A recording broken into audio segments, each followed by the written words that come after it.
Om Sai Ram, Chapter 9. At the end of the last chapter, it was barely stated that the Bhaktas who obeyed Baba's orders at the time of taking leave fared well, and those who disobeyed them suffered many a mishap. This statement will be amplified and illustrated with a few striking instances and by other matters dealt with in this chapter. Characteristic of Shirdi pilgrimage. One special peculiarity of Shirdi pilgrimage was this, that none could leave Shirdi without Baba's permission, and if he did, he invited untold sufferings. But if anyone was asked to quit Shirdi, he could stay there no longer.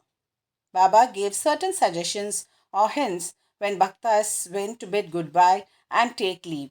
These suggestions had to be followed. If they were not followed or were departed from, accidents were sure to befall them who acted contrary to Baba's directions. We give below a few instances. Tatya Kote Patil. Tatya Kote was once going in a tanga to Koparkan Bazar. He came in haste to the masjid, saluted Baba, and said that he would go to Koparkan Bazar. Baba said, "Don't make haste, stop a little, let go the bazaar, don't go out of the village." On seeing his anxiety to go, Baba asked him to take Shama, who is named as Madhavrao Deshpande, at least with him. Not minding this direction, Tatya Kote immediately drove his tanga. Of the two horses, one, which cost rupees 300, was very active and restless. After passing Saul well, it began to rush rashly, got a sprain in its waist, and fell down. Tatya was not much hurt, but was reminded of Mother Sai's direction. On another occasion, while proceeding to Kola village, he disregarded Baba's direction and drove in a tanga, which met with a similar accident. European gentleman. One European gentleman of Bombay once came to Shirdi with an introductory note from Nana Sahib Chandorkar and with some object in view. He was comfortably accommodated in a tent. He wanted to kneel before Baba and kiss his hand. Therefore, he tried thrice to step into the masjid, but Baba prevented him from doing so. He was asked to sit in the open courtyard below and take Baba's darshan from there. Not pleased with this reception he got, he wanted to leave Shirdi at once and came to bid goodbye. Baba asked him to go the next day and not to hurry. People also requested him to abide by Baba's direction. Not listening to all this, he left Shirdi in a tanga. The horses ran at first all right, but when Salwell Pass was passed, a bicycle came in front, seeing which the horses were frightened and ran fast. The tanga was turned topsy turvy, and the gentleman fell down and was dragged some distance. He was immediately released, but had to go and lie in Kobargan Hospital for the treatment of the injuries. Because of such experiences, all people learned the lesson that those who disobeyed Baba's instruction met with accidents in one way or the other, and those who obeyed them were safe and happy.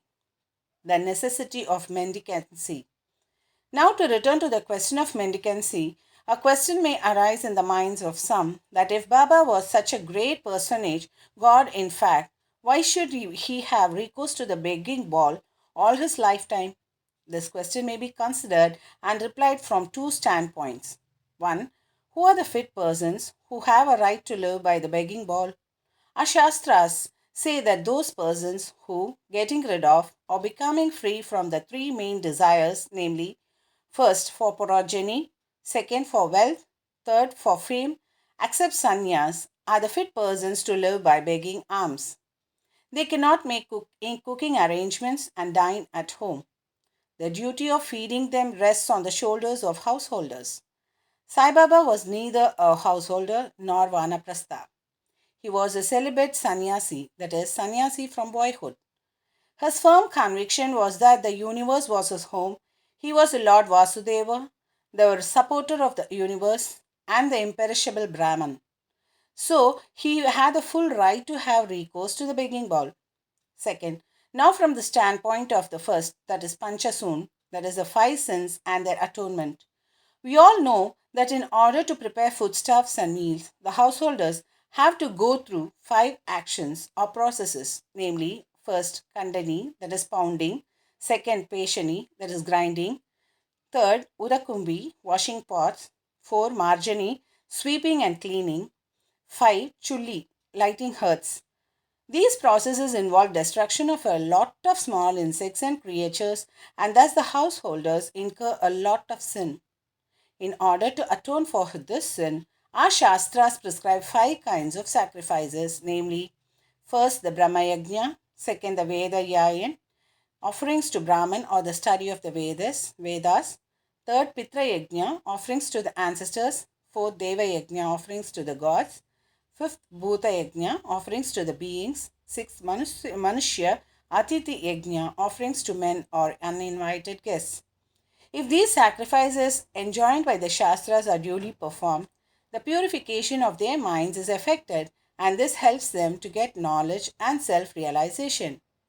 Devotees' experiences. Now, to return to the other more interesting subject, Lord Krishna has said in the Bhagavad Gita, "Whosoever devoutly offers to me a leaf, a flower, or a fruit, or water of that pure hearted man, I accept that pious offering." In the case of Sai Baba, if a devotee really longed to offer anything to Sai Baba, and if he afterwards forgot to offer the same, Baba reminded him or his friend about the offering and made him present it to him, and then accepted it and blessed the devotee. A few instances are given below. Tarkat family, father and son. Mr. Ramachandra Atmaram alias Baba Saheb Tarkat, formerly a Pratana Samajist, was a staunch devotee of Sai Baba. His wife and son loved Baba equally or perhaps more.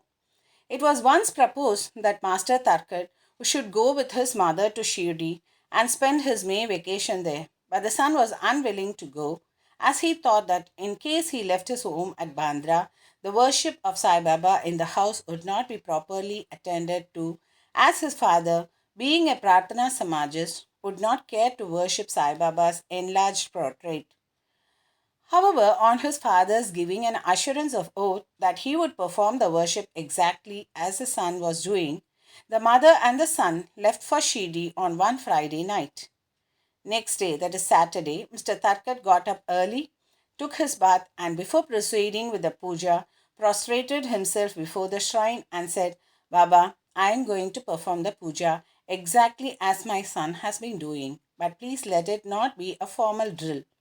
After he performed the puja, he offered few pieces of lump sugar as naivedya, that is offering, which were distributed at the time of the lunch.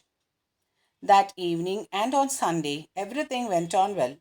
The following Monday was a working day, and it also passed well. Mr. Tarkar, who had never performed puja like this in all his life, felt great confidence within himself that everything was passing on quite satisfactorily according to the promise given to his son. On Tuesday, he performed the morning puja as usual and left for his work. Coming home at noon, he found that there was no prasad, that is sugar, to partake of when the meal was served. He asked the servant cook, who told him that there was no offering made that morning and that he had completely forgotten them to perform that part of the puja, that is offering Naivedya. After hearing that, he left his seat and prostrated himself before the shrine, expressed his regret, at the same time chiding Baba for the want of guidance in making the whole affair a matter of mere drill. Then he wrote a letter to his son stating the facts and requested him to lay it before Baba's feet and ask his pardon for his neglect. This happened in Bandra at Tuesday noon. At about the same time when the noon arati was just about to commence in Shirdi, Baba said to Mrs. Tarkar, "Mother, I had been to your house in Bandra with a view to having something to eat. I found the door locked. I somehow got an entrance inside and found to my regret that Bhau, that is Mr. Tarkar, had left nothing for me to eat. So I have to return from there without eating anything." The lady could not understand anything, but the son, who was close by, understood that there was something wrong with the puja in Bandra, and he therefore requested Baba to permit him to go home. Baba refused the permission but allowed him to perform puja there. Then the son wrote a letter to his father stating that all that took place at Shirdi and implored his father not to neglect the puja at home. Both these letters crossed each other and were delivered to their respective parties the next day. Is this not astonishing? Mrs. Tharkett. Let us now take up the case of Mrs. Tharkett herself. She offered three things, namely, first, bharit, roasted brinjal, eggplant, mixed curds and spice. Second, kacharia, circular pieces of brinjal fried in ghee. Third, peda, sweet meatball. Let us see how Baba accepted them. Once Mr. Raghuveer Bhaskar Purandare of Bandra, a great devotee of Baba, started for Shirdi with his family. Mrs. Thakkar went to Mrs. Purandare and gave her two brinjals and requested her to prepare bharit of one brinjal and kacharia of the other when she went to Shirdi and serve Baba with them. After reaching Shirdi, Mrs. Purandare went with her dish of bharit to the masjid when Baba was just about to start his meals. Baba found the bharit very tasty, so he distributed it to all and said that he wanted kacharias now. A word was sent to Radha Krishna Mai that Baba wanted kachariyas. She was in a fix, as that was not a season of brinjals. How to get brinjals was the question. When an enquiry was made as to who brought the barit, it was found that Mrs. Purandare was also entrusted with the duty of serving kachariyas. Everybody then came to know the significance of Baba's enquiry regarding kachariyas and was wonderstruck at Baba's all-pervasive knowledge. In December 1915 AD, one Govind Bhalram Mankar wanted to go to Shirdi to perform the obsequies of his father. Before he left, he came to see Mr. Tarkar. Then Mrs. Tharkett wanted to send something with him to Baba. She searched the whole house but found nothing except a peda which had already been offered as Naivedya. Mr. Mankar was in mourning. Still out of great devotion to Baba, she sent the peda with him, hoping that Baba would accept and eat it. Govind went to Shirdi and saw Baba but forgot to take the peda with him. Baba simply waited. When again he went to Baba in the afternoon, he went empty handed without the peda. Baba could wait no longer and therefore asked him straight, "What did you bring for me?" "Nothing," was the reply. Baba asked him again. The same reply came forth again. Then Baba asked him the leading question. "Did not the mother, that is Mrs. Tharkar, give some sweet meat to you for me at the time of your starting?" The boy then remembered the whole thing. He felt abashed, asked Baba's pardon, ran to his lodging, brought the peda, and gave it to Baba. As soon as Baba got it in his hand, he put it into his mouth and gulped it down. Thus, the devotion of Mrs. Tharkett was recognized and accepted. As men believe in me, so do I accept them. Gita 4:11 was proved in this case. Baba fed sumptuously. How? Once Mrs. Thakkar was staying in a certain house in Shirdi. At noon, meals were ready and dishes were being served when a hungry dog turned up there and began to cry. Mrs. Thakkar got up at once and threw a piece of bread, which the dog gulped with great relish. In the afternoon, when she went to the masjid and sat at some distance, Sai Baba said to her, "Mother, you have fed me sumptuously up to my throat. My afflicted pranas, that is life forces, have been satisfied. Always act like this, and this will stand you in good stead. Sitting in this masjid, I shall never speak untruth. Take pity on me like this. First give bread to the hungry, and then eat yourself. Note this well." She could not at first understand the meaning of what Baba said. So she replied, "Baba, how could I feed you? I am myself dependent on others and take my food from them on payment." Then Baba replied, "Eating that lovely bread, I am heartily contented, and I am still belching. The dog which you saw before meals, and to which you gave the piece of bread, is one with me. So also other creatures, cats, pigs, flies, cows, etc., are one with me. I am roaming in their forms. He who sees me in all these creatures is my beloved. So abandon the sense of duality and distinction and serve me as you did today." Drinking these nectar like words, she was moved. Her eyes were filled with tears. Her throat was choked, and her joy knew no bounds. Moral: see God in all beings is the moral of this chapter. The Upanishads, the Gita, and the Bhagavad all exhort us to perceive God or divinity in all the creatures. By the instance given at the end of this chapter, and others too numerous to mention, Sai Baba has practically demonstrated it to us how to put the Upanishadic teachings into practice.